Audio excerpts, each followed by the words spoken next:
Mesdames et messieurs, bonjour et bienvenue dans cette édition de votre journal de 15 heures. Voici tout de suite les titres de l'actualité de ce samedi 26 octobre.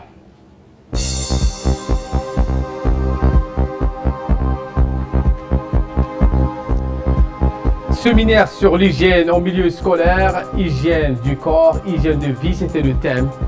Organisé par le ministère de l'Éducation nationale et de la formation professionnelle. Dans l'actualité internationale au Brésil, le pays vit la plus grosse marée noire de son histoire. Voilà pour les titres, merci si vous nous rejoignez sur Télé Djibouti. Nous entamons avec ces épreuves écrites du concours de recrutement des élèves professeurs de l'année 2019-2020. Eh bien, ces épreuves ont débuté très tôt ce matin sur 3 sites, à savoir le lycée d'État de Djibouti, le lycée de Gabon et le centre de formation des enseignants de l'enseignement fondamental. Une première, cette année, 523 postes sont à pourvoir et quelques 2383 candidats se sont présentés aux épreuves écrites. À noter que ce concours s'est déroulé en 2 temps. Le premier tour, les épreuves écrites, et le second tour, les épreuves orales. La délibération des résultats du premier tour sera connue le dimanche 3 novembre. Les candidats retenus et admis au second tour subiront les épreuves orales prévues pour le lundi 4 et le mardi 5 novembre prochain au centre de formation des enseignants de l'enseignement fondamental. La proclamation finale des résultats sera effective le jeudi 7 novembre. Rappelons que ce concours de recrutement des élèves professeurs pour le compte du ministère de l'Éducation nationale et de la formation professionnelle est organisé par le ministère du Travail chargé de la réforme de l'administration. C'est dans ce sens que le secrétaire général du ministère du Travail chargé de la réforme de l'administration, en l'occurrence M. Abdallah Mohamed Digdig, accompagné du directeur de l'administration Hassan, a effectué une tournée de supervision dans les différents centres où se déroulaient les épreuves. De l'enseignement moyen, des professeurs d'école. Vous savez que le niveau a été ramené à la licence depuis 2 années et l'appellation a changé, c'est des professeurs des écoles. Donc il y a 2383 inscrits pour 523 postes d'ouverts. Cette année, le niveau de recrutement est particulièrement élevé. C'est le double de ce qui se faisait les années précédentes. Donc cela veut dire que cela représente en termes d'opportunités d'emploi pour les jeunes diplômés 523 postes qui seront créés après une année de stage. Le concours se déroule dans de très bonnes conditions. C'est des examens dont on a l'expérience maintenant et les choses se passent très bien sans incident particulier à signaler. Également dans l'actualité, le ministère de l'Éducation nationale et de la formation professionnelle, en étroite collaboration avec l'UNESCO, a organisé un lancement d'un séminaire de réflexion sur l'hygiène en milieu scolaire intitulé « Hygiène du corps, hygiène de vie » au profit des directrices et directeurs d'école ainsi que le conseiller pédagogique des établissements. Le directeur de l'enseignement Abdi Derguiri, le secrétaire général de la Commission nationale de l'UNESCO Mohamed Moussayabe, le directeur de la formation des innovations pédagogiques du partenariat Awala Abdelkader Helsi, la chef de service santé scolaire Habona Abdi, le directeur de la communication du CRIPEN Saïd Barkhad, le conseiller technique du ministre Mohamed Salassi en conjointement parrainé le lancement de ce séminaire sur l'hygiène au milieu scolaire qui s'est déroulé du 23 au 24 octobre dernier. En même temps, la poursuite des objectifs importants pour l'éducation nationale, à ce que l'ensemble des usagers de l'école travaillent dans des conditions propres et des qualités propices à l'apprentissage. Cet objectif qui est très très important, à ce que l'hygiène dans nos écoles, dans nos établissements soit une priorité et que nous travaillons dans des conditions propres, saines. Donc c'est pour cela que ce séminaire est d'une importance capitale pour l'éducation nationale, parce que l'éducation sanitaire, l'éducation à l'environnement sont incontournables pour nos petits-enfants, pour une vie saine et propice aux apprentissages. Et voilà qui nous ramène de parler de cette visite d'inspection sur les différents sites occupés par les forces armées djiboutiennes, entamée par le général du corps d'armée Zakaria Cheikh Ibrahim. Cette inspection s'inscrit dans le cadre de la maintenance et de l'entretien des cités militaires. L'objectif recherché était de s'acquérir de l'état des lieux des résidences mises à la disposition des militaires. Était à l'honneur ce jour la cité des cadres communément appelée Gabot 1. À son arrivée, le général Zakaria Cheikh Ibrahim était accueilli par le général de brigade Tahir Ali Mohamed, chef d'état-major de la défense, le colonel Moussa Mohamed Moussa, chef de cité, le colonel Mohamed Elmi Abane, le colonel d'auxilier de la gendarmerie nationale et le colonel Mohamed Waïs Abane, major de la garnison. En premier lieu, le chef d'état-major des armées a été accueilli par des chants et des danses traditionnelles en arabe et somali, animés respectivement par des groupes Al-Ghazali et donc Idiga Nakaka. Après les salutations d'usage, le SEMGA est venu au devant d'une foule militaire de leur mère et des militaires, hommes et femmes, ont été alignés sur une ligne pour souhaiter donc la bienvenue au chef d'état-major général des armées. Guidé par le réflexe parental, le SEMGA a d'abord salué les enfants de la cité qui l'ont accueilli avec des belles paroles pour ensuite se diriger vers les officiers et sous-officiers résidents. Au terme des messages de bienvenue, Zakaria Cheikh Ibrahim a entamé la visite d'inspection composée de 87 logements. Le général Zakaria Cheikh Ibrahim a inspecté minutieusement chaque recoin pour avoir une idée précise de l'état de la cité. Plusieurs points ont été discutés en passant par la sécurité, l'hygiène et les rénovations récentes entreprises et bien d'autres points. Au cours de cette visite d'inspection, le général Zakaria Cheikh Ibrahim a pu inaugurer une madrasa du coranique surnommée Madrasatul Salihiyya, destinée donc à l'apprentissage du Saint-Coran pour les épouses de la cité de Gabot 1. Parmi les réalisations qui ont été faites, on note la réhabilitation et l'agrandissement de la mosquée et la madrasa adjacente.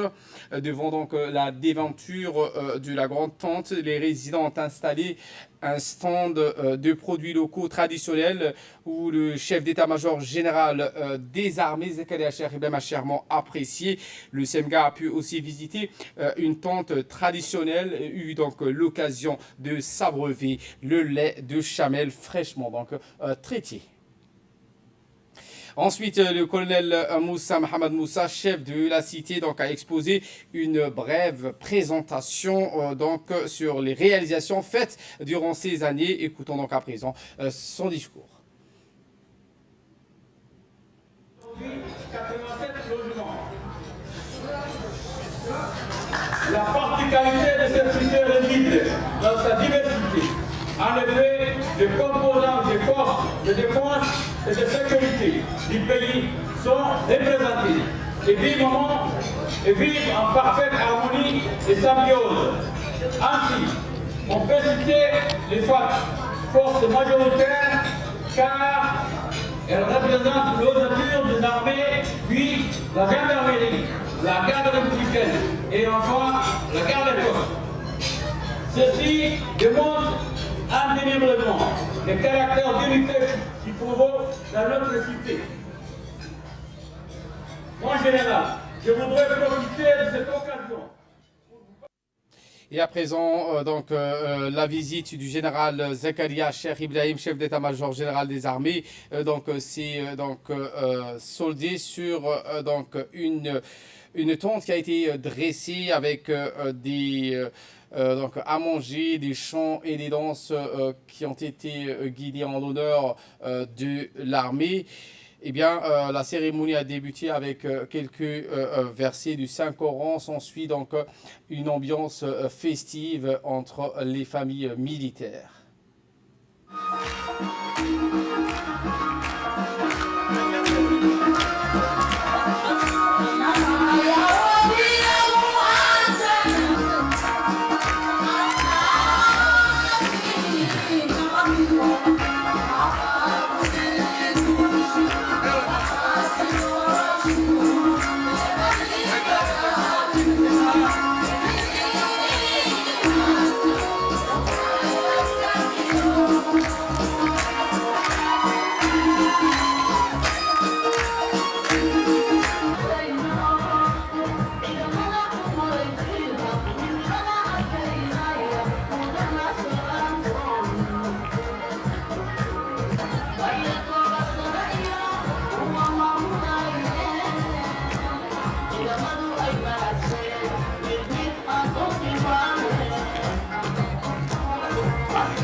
Et voilà qu'il nous ramène de parler de cette cérémonie de clôture de formation des formateurs à la surveillance épidémiologique de la poliomyélite en collaboration avec l'OMS et l'UNICEF. Le ministère de la Santé a organisé une session de formation de 3 jours au profit d'une cinquantaine de professionnels de santé, dont les médecins-chefs des principales structures sanitaires du pays. Cette cérémonie de clôture s'est donc déroulée en présence du secrétaire général du ministère de la Santé, Dr Salah Banoita, du représentant de l'OMS, Ahmed Zeytoun, et du coordinateur du programme élargi de vaccination, Dr Abdelrahman Moumendouksiye.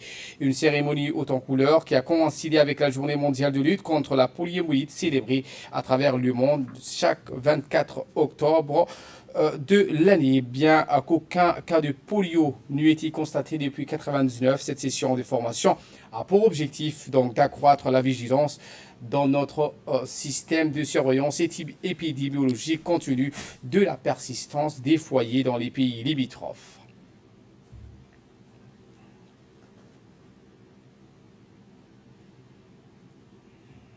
À la page sport de cette édition avec la fédération djiboutienne d'athlétisme qui a organisé le cours annuel de 10 km d'Oralé organisé chaque année à l'ouverture du championnat national d'athlétisme. Cette cérémonie d'ouverture s'est déroulée en présence du président de la fédération, le vice-président, les membres du comité ainsi que le staff technique de la fédération djiboutienne d'athlétisme. Ce cours qui a vu la participation de plusieurs dizaines d'athlètes issus de différents clubs inscrits sur la liste du championnat national. La population sportive de la ville de Djibouti se sont mobilisés sur le parcours des athlètes pour les encourager. La course de 10 km a été remportée par Mohamed Ismail Ibrahim du club des forces armées djiboutiennes avec un temps de 29 minutes 13 secondes. Cet athlète a enregistré un nouveau record national. En marge de cette course, 2 compétitions cadets ont été également organisées hier. La course cadet garçon a été remportée par l'athlète Hamza Mohamed Maïden du club du centre d'Ali Sabier. Il a terminé la course de 6 km avec un temps de 17 minutes 49 secondes. Wabali lui aussi, tandis que la course de la catégorie filles a été remportée par Habon Ahmed du club de centre d'Ali Sabier qui a parcouru le 4 km avec un temps de 13 minutes 7 secondes.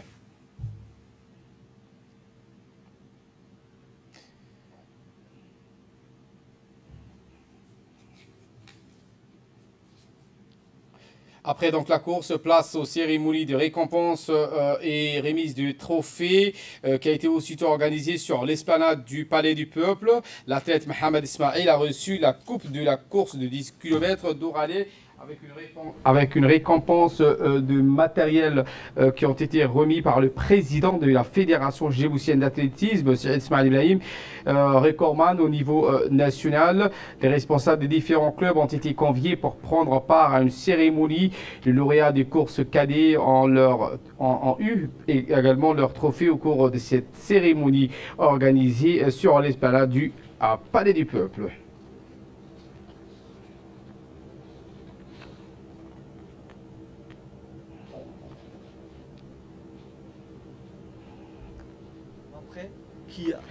Après les entraînements de l'année dernière, qui est toujours au top, mais c'est avant tout, comme son nom l'indique, course open, qui lui permet d'abord de recourir. Parce que pendant le mois de septembre et le mois d'août, c'est qu'ils n'ont pas fait le championnat du monde d'athlétisme et qu'ils n'ont pas pu réaliser les minima, et ils restent soit à l'ICBI ou soit à Djibouti. Ça, vraiment, ça a été une réussite pour nous. Cette année, ça va être la 5e édition et nous espérons qu'on aura encore des meilleurs athlètes internationaux. Et j'espère que nos athlètes aussi vont réaliser de bonnes performances. Ça, c'est vraiment notre souhait. Et vraiment, nous, l'objectif cette année, c'est quand même les Jeux Olympiques. Il ne faut pas se perdre de vue. L'objectif, c'est les Jeux Olympiques. Mais à côté, cette année, on va préparer la détection. On va se mettre au service de la détection pour qu'ils émergent de nouveaux talents. Et de là, nous passons en nouvelles du monde. En Chili, mobilisation record contre les inégalités sociales. Au Chili, plus d'1 million de manifestations ont défilé hier dans les rues de grandes villes pour dénoncer les inégalités sociales. La mobilisation a duré plus d'une semaine. Plus d'1 million de manifestants au Chili. La contestation a atteint un niveau inédit, jamais vu depuis la fin de la dictature de 90. Des défilés étaient organisés dans la capitale et dans les autres grandes villes du pays. Et au Brésil, pour terminer, le Brésil vit la plus grosse marée noire de son histoire. Une mystérieuse marée noire est en train de souiller des dizaines de plages et mangroves du littoral brésilien et pourrait même atteindre Rio de Janeiro. Dans l'indifférence totale du gouvernement Bolsonaro, une autre catastrophe environnementale au début insidieux a pourtant démarré pendant l'été. Une immense marée noire, c'est dans une zone située à environ 700 km des côtes brésiliennes que se trouve l'origine du mazout qui souille actuellement près de 2250 km du littoral brésilien. Les premiers signalements sont venus des touristes fin août à Condé, une municipalité située dans l'état du Paraíba au nord-est. Alertées, les autorités locales ont ensuite fait remonter l'information à la SODENA, l'administration de l'environnement, à l'IBAMA, Institut brésilien de l'environnement et des ressources naturelles renouvelables, et à la police fédérale. Depuis ces jours, ce sont plus de 1000 tonnes de mazout qui ont été ramassées sur près de 201 plages. Voilà pour l'essentiel de ce 15h. Merci à vous de nous avoir suivis et très bon suivi des programmes sur Télé Djibouti.